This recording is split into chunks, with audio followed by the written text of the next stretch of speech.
Welcome back. And in our business news today, the UAE's exposure to the US and European sovereign debt crisis is very limited, according to the UAE's Minister of Economy, Sultan bin Saeed Al Mansouri. The minister made his remarks on the first day of the World Economic Forum summit on the global agenda in Abu Dhabi. Mansouri also stated that the downturn has taught the UAE to increase exposure to its tourism industry, trade, financial services and logistics. In terms of Abu Dhabi's 2030 vision, the Minister of Economy stated that they continue to develop a sustainable knowledge-based economy to further generate income and jobs, and for the non-oil sector to contribute more than 60% to the Emirates' economy. He added that the last year the non-oil sector contributed to half of the Emirates' GDP for the first time. The Ministry of Economy also met with officials from the Dubai Chamber of Commerce and Industry, where they discussed various initiatives and the importance of stimulating the private sector, especially SMEs. Recent government data has also revealed that the capital's real GDP could rise to over 1.5 trillion dirhams in 2030, while the non-oil sector is set to jump to up to 976 billion dirhams. Emerging markets remain the most popular asset class for regional investors, according to a recent survey conducted by the market research firm Insight Discovery. The Middle East Investment Panorama 2011 highlighted that the MENA and GCC region still offers significant growth opportunities for financial services companies. Lourdes Sexton took a closer look. Insight Discovery recently conducted the Middle East Investment Panorama 2011 study as a prequel to their 2010 Gulf Professional Advisor Survey. And with research in the region still in its infancy, the survey provides key answers for the investment advisory community on the appetite of investors, their growth prospects, as well as the regulatory environment in the region. We are totally behind research. We think it's absolutely imperative that we understand what our clients are thinking, what they're looking to do. So I think all research is good. I thought the report was well written. I think we need more of it. The research showed that emerging market equities are the most in-demand asset class at the moment, with commodities and infrastructure funds also being looked at by clients. More than 84% of advisors surveyed reported that they regularly require the services of international asset management or international life companies. However, in comparison, less than half of those surveyed requires the services of regional firms. This highlights a significant gap that perhaps needs to be looked at. So 65% are looking to still increase their allocation to global emerging market products, which isn't surprising if you look at the demographics of this part of the world. The vast majority are, let's say, from Southeast Asia. So clearly, if you are Indian, you're going to want the bulk of your assets invested in India, for example. So emerging market products are still very popular. The ones that were least popular, and this was the case last year, were hedge funds, particularly single strategy hedge funds and hedge fund of funds. Our clients are telling us that they're tending to be overweight emerging markets in their portfolios. However, at the moment what we're seeing is risk off. A lot of the clients are actually sitting on cash now. Their advisors are telling them to move to cash, and I think that's pretty much what we're seeing in the market. One of the most important findings of this study is the concerns among the advisory community on the regulatory environment here in the Middle East region. But what can be done to improve this regulation?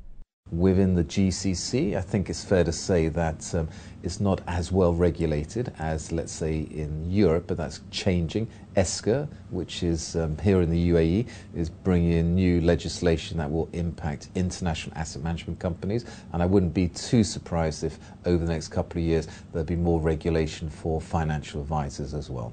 What is evident from this study is that this region offers growth opportunities for financial services companies, but with a growing number of expatriates and increasing capital pool, more products such as pension schemes for expats would be a welcome boost. Lourdes Sexton, 7 National News. UAE telecom operator Etisalat has no plans at this stage in any foreign acquisitions, according to its chairman Mohammed Omran. He added that the operator still has yet to decide on whether to bid for Iraq's 4th mobile license by the end of the year. Etisalat's shares were down almost 0.5% in today's trading, so let's now look further at the UAE and Gulf markets.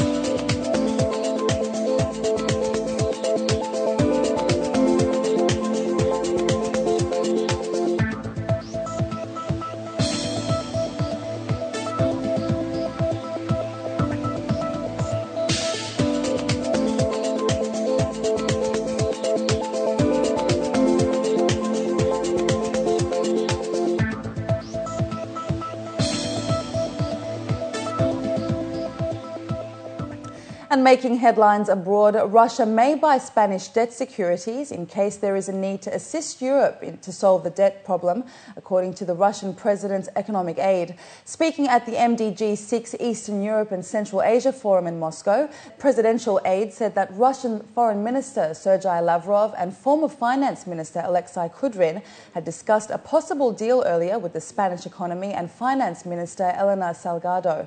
He stated that they are waiting for the European countries to announce a comprehensive strategy for solving the crisis. If within this strategy a need for assistance from Russia and other BRICS countries arises, they will be ready to give such support. Fitch Ratings last Friday cut Italy's sovereign credit rating by 1 notch and Spain's by 2, citing a worsening of the Eurozone debt crisis and a risk of fiscal slippage in both countries. Nobel Prize winners of economics from Princeton University in the US, Professors Thomas Sargent and Christopher Sims, stated that there is no simple fix to the global economic crisis. The two shared this year's Nobel Prize for their work on measuring causes and effects of government policy on the economy. While the work is extremely timely given the global economic crisis, the two do not offer solutions, saying there are no easy answers, calling the global crisis a mess. The two took particular note of Europe, urging a creation of a fiscal union to avoid the collapse of the common currency. The team received the prize for its work that helps governments and central banks weigh response to crisis. We build models where people's expectations about what the government is going to do are really important in influencing events. And those expectations can't be just arbitrary because they depend partly on what the government's going to do. And what the government's going to do partly depends on those expectations. My view is that if the euro is to survive, it will have to work out, the euro area will have to work out a way to share fiscal burdens and connect fiscal authority to the ECB in the role of lender of last resort. Right now, none of those connections are clear, and if those connections remain unclear, or people try to go back to a system in which there is, in fact, no central fiscal backing for the ECB, I think the prospects for the euro are dim. And BlackBerry users in the UAE and across the Middle East, Europe, Africa and India were not getting email or BlackBerry messages due to a service disruption, the latest headache for device maker Research in Motion. In an email, the device maker apologised to their customers for any inconvenience caused. The service disruption comes at a precarious time for parent company RIM. There are talks of management change or a sale as shares of RIM have plummeted in recent weeks. Meanwhile, more than 1 million people placed early orders for Apple's newest release, the iPhone 4S, before it appears on the shelves this Friday. The orders overtook Apple's previous one-day record of 600,000 for the iPhone 4, pushing the company's shares up 4.3%. Before we go, here's a quick overview of the oil, precious metals and currency markets, and after that we have the day's sports news for you, so stay with us.